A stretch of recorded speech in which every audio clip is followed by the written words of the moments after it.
আসসালামু আলাইকুম প্রিয় শিক্ষার্থীরা, আশা করি অনেক অনেক ভালো আছো, সুস্থ আছো। তোমরা সুস্থ থাকো এই কামনা সব সময় করি। আর এই প্রার্থনাটা তোমাদের জন্য করে যাই একজন বড় ভাই হিসেবে, একজন শিক্ষক হিসেবে।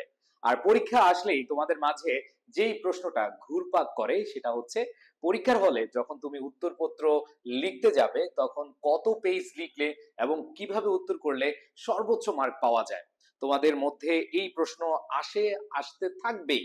সো এই জন্য তোমাদের মাঝে হাজির হয়েছি আমি, তোমাদের ইংরেজি প্রথম পত্রে তোমরা কিভাবে উত্তর করবে এবং কত পৃষ্ঠা করে লিখবে।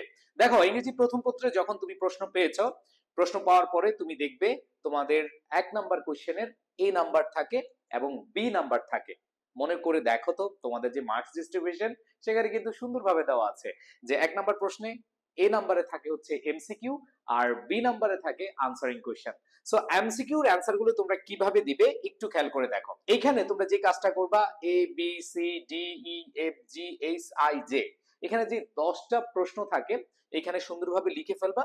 এরপরে রোমান চিহ্ন দিয়ে থাকুক বা যে চিহ্ন দিয়ে থাকুক, বিশেষ করে রোমান চিহ্নই থাকে। সো রোমান চিহ্ন থাকলে এখানে ধরো এ নাম্বার যে প্রশ্ন, এই নাম্বার প্রশ্নে 1 নাম্বারটাই উত্তর, তাহলে হচ্ছে রোমান চিহ্ন 1 নাম্বার দিয়ে দেন হচ্ছে the state of being diseased, এটা দিলাম। তারপর হচ্ছে বীর হচ্ছে ধরো 2 নাম্বারটা উত্তর, তাহলে 2 নাম্বারটা এভাবে লিখবা। সি নাম্বারে 3 নাম্বারটা উত্তর, এভাবে লিখবা। তার মানে হচ্ছে 1 নাম্বার কোশ্চেনের প্যাটার্নটা বা উত্তরটা কিভাবে করবে, এখানে পুরো প্রশ্নে উঠাবে নাকি হচ্ছে শুধু উত্তর লিখবে। আশা করি তোমরা এইখানের সবকিছু বুঝে ফেলেছো। তোমরা অবশ্যই উত্তরটা লিখলেই তোমাদের নাম্বার পেয়ে যাবে। অবশ্যই সঠিক উত্তর লিখতে হবে, ঠিক আছে? আচ্ছা, এইবার আসো আমরা দেখি 1 নাম্বার প্রশ্নের যে বি নাম্বার উত্তরটা। বি নাম্বারটা তোমরা জানো, এখানে আনসারিং কোয়েশ্চেন মানে হচ্ছে তোমার একটা প্রশ্নের উত্তরে তোমার 3 মার্ক বরাদ্দ, তাই না? সো এখানে কিভাবে লিখবা, ধরো এ নাম্বার প্রশ্নের উত্তরটা তুমি অবশ্যই লজিক্যাল, যতটুকু দরকার ততটুকু লিখবা। এখানে এ, তারপর হচ্ছে বি, সি, ডি, ই, 5টা প্রশ্ন লিখবা। এখানে যেহেতু আমি ছোট ছোট করে লিখেছি, অবশ্যই তোমাদের লেখা আরো বড় হবে, তখন এটা আরো বড় দেখাবে, এখন একটু ছোট দেখাচ্ছে।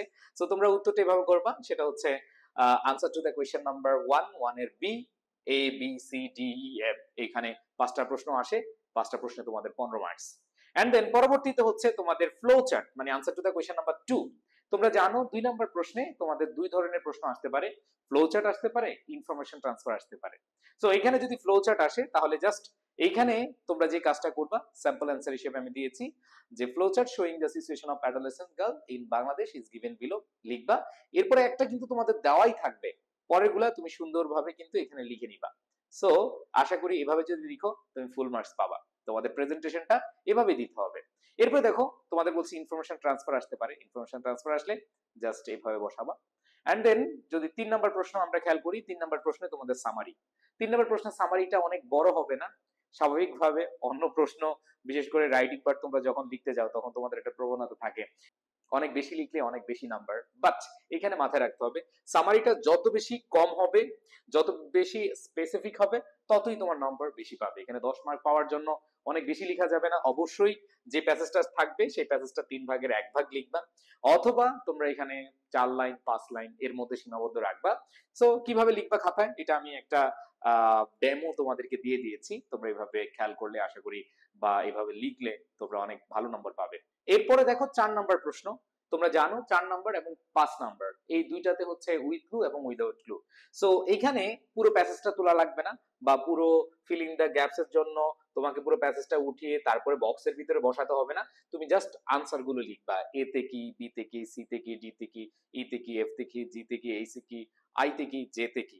সো এগুলো হচ্ছে তোমরা সুন্দরভাবে এখানে জাস্ট সিরিয়ালি লিখে দিবা।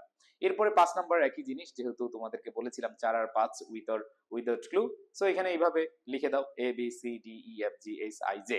সো এইভাবে তোমাকে প্রশ্ন উঠাতে হবে না, জাস্ট উত্তরগুলো লিখলেই হবে। এরপরে খেয়াল করো 5 নাম্বারের পরে 6 নাম্বার। 6 নাম্বারটা একটু খেয়াল করে দেখো, তোমাদের রিঅ্যারেঞ্জ, তাই না? সো রিঅ্যারেঞ্জের বিষয়টা একটু ক্লিয়ার করি। রিঅ্যারেঞ্জের এইভাবে বক্স করে দিবা, বক্স করে দিয়ে দেন হচ্ছে তোমরা যে প্যাসেজটা পাচ্ছ, মানে হচ্ছে বক্স করে সিরিয়ালি তোমরা হচ্ছে যে প্যাসেজটা লিখবা। অনেক সময় হয় কি তোমার হাতে সময় থাকে না, এই ক্ষেত্রে আমি তোমাদেরকে বলবো যে যদি দেখো তোমার হাতে সময় নেই বা রিয়ারেন্সটা শেষে অ্যান্সার করছো, তখন তুমি চাইলে শুধু অ্যান্সারটা লিখে দিয়ে চলে আসতে পারো। বাট এইটা লিখতে পারবো না বলে অ্যান্সারটা করবো না, এরকম প্রবণতা যেন তোমাদের না থাকে।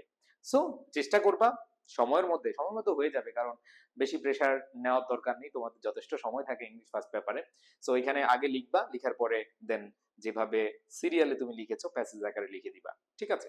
আচ্ছা, যদিও তোমাদের রিয়ারেন্স পয়েন্ট আকারে এ বি সি ডি এভাবে থাকে, ঠিক আছে, অথবা 1 2 3 4 5 এভাবে থাকে। সো এখানে মাথায় রাখতে হবে ওইভাবে একটার পর একটা না দিয়ে তোমাকে প্যাসেজ আকারে লিখে দিতে হবে। এরপর দেখো তোমাদের 7 নাম্বার প্রশ্ন। তোমাদের 7 নাম্বার প্রশ্ন গ্রাফ এন্ড চার্ট। এখানে তোমরা জানো যে তোমাদের গ্রাফও আসতে পারে অথবা চার্টও আসতে পারে, যেটাই আসুক 15 মার্কস।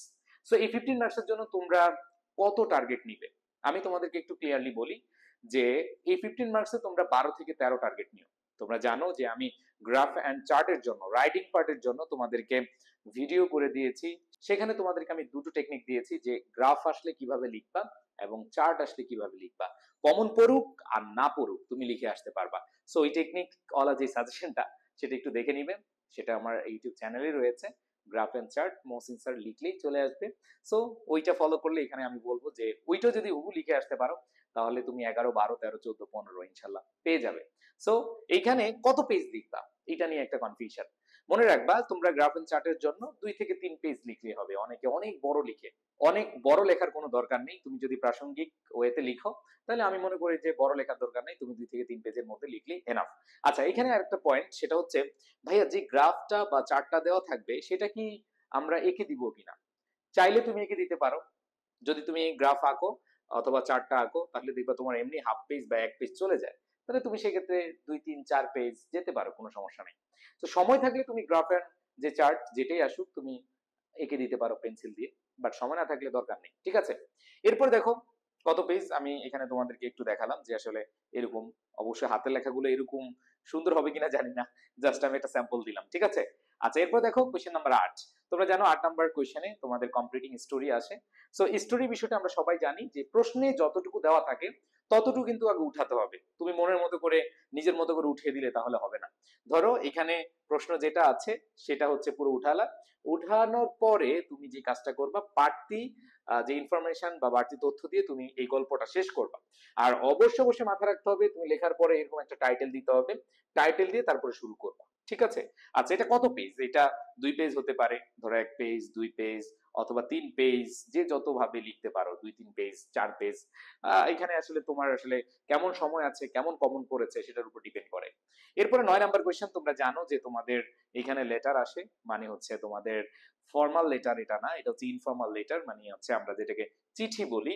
সো এই ইনফর্মাল লেটারের তোমরা জানো এখানে তারিখ থাকে, অ্যাড্রেস থাকে, এরপরে ডিয়ার লিখলাম, এরপরে তোমরা সুন্দরভাবে এইভাবে গুটি গুটি গুটি করে লিখলাম, লিখার পরে এখানে এসে শেষ করলাম, শেষ করে দেন হচ্ছে বডির পরে তুমি এখানে সাবস্ক্রিপশন দিবা with best wishes to you your saver মিনহা, যেটাই থাকুক এখানে নাম যেটাই থাকুক দিলা, এরপর একটা স্টাম্প দিতে হবে। কি দিতে হবে? স্টাম্প। Stump must. সো এখানে অনেকের প্রশ্ন যে ভাইয়া কত পেজ লিখবো। আচ্ছা, এখানে কত পেজ লিখবা সেটা একটু আমি তোমাদেরকে ক্লিয়ার করি। সেটা হচ্ছে এখানে তুমি যত পেজ লেখো না কেন তোমার একটু মাথায় রাখতে হবে বাম পাশের যে পেজটা, ধরো হাতের বাম, হাতের বামে যে পেজটা থাকে সেটা থেকে শুরু করলে একটা টিচার এভাবে দেখতে পারবে, ঠিক আছে? আর যদি এখানে দাও তাহলে এভাবে আবার উল্টিয়ে দেখতে হবে, ঠিক আছে? তো বুদ্ধিমানের কাজ হচ্ছে এখানে যেটা আছে, মানে বাম হাতের যে পেজটা ওইটাতে তুমি শুরু করবা, শুরু করে দ্বিতীয় পেজ। সো 2 পেজ লিখবা, দরকার নেই অনেক বেশি লিখা, এখানে 10 মার্কস। সো আশা করি তোমরা যারা এখানে আমার ক্লাস করছো তোমরা এইভাবে মেনটেন করে সুন্দরভাবে লিখলে, মনে রাখবা তোমার মাথায় কি আছে সেটা ব্যাপার না, তোমার খাতায় কি আছে সেটা হচ্ছে ব্যাপার। সো তোমরা এসএসসি পরীক্ষায় অনেক অনেক ভালো করো, তোমরা ইংরেজিতে এ প্লাস পাও। আর ইংরেজিতে এ প্লাস পাওয়ার জন্য আমি সব সাজেশন ক্লাস, ম্যারাথন ক্লাস সব নিচ্ছি দিচ্ছি, জাস্ট এগুলো মেনটেন করো, অনেক অনেক ভালো করবে ইনশাল্লাহ। ন্যূনতম যারা কম পড়াশোনা করেছো, যারা ফাঁকিবাজি দিয়েছো, বিশেষ করে সায়েন্সের শিক্ষার্থীরা আমাকে মেসেজ দেয়, ভাইয়া এতদিন পড়ি নাই ভালোভাবে, এখন পড়তেছি, এবং কম সময় আপনি যেভাবে গুছিয়ে আমাদের পড়াচ্ছেন এনাফ। এন্ড অনেকেই বলছো তোমরা যে আমাদের যে ঢাকা ইউনিভার্সিটি আইসিইউ ব্যাচ এটাতে এখন ভর্তি হওয়া যাবে কিনা। হ্যাঁ, আমাদের ঢাকা বিশ্ববিদ্যালয়ের আইসিইউ ব্যাচ, রাজশাহী বিশ্ববিদ্যালয়ের এবং চট্টগ্রাম বিশ্ববিদ্যালয়ের জন্য যে ব্যাচ রয়েছে সেই ব্যাচে তোমরা এখনই এনরোল করে নিতে পারো। আর এখন কিন্তু অফার চলতেছে। সো যারা এনরোল করতে চাও আমাদের যে নম্বর দেওয়া আছে নম্বরটা একটু লিখে নাও, যে কোনো সময় কাজে লাগতে পারে, ঠিক আছে? সো আমাদের নম্বরটা হচ্ছে 0181010301 এই নাম্বারে কল দিয়ে ঢাকা বিশ্ববিদ্যালয়ে আইসিইউ এ ভর্তি হওয়ার জন্য এখনই সুযোগ। ডিসকাউন্ট আছে, ভর্তি হয়ে যাও। আর তোমরা সবাই আমার জন্য দোয়া করবে, আল্লাহ যেন আমাকে সুস্থ রাখে। তোমাদের পাশে থাকবো ইনশাল্লাহ পরীক্ষা পর্যন্ত। আল্লাহ হাফেজ, আসসালামু আলাইকুম।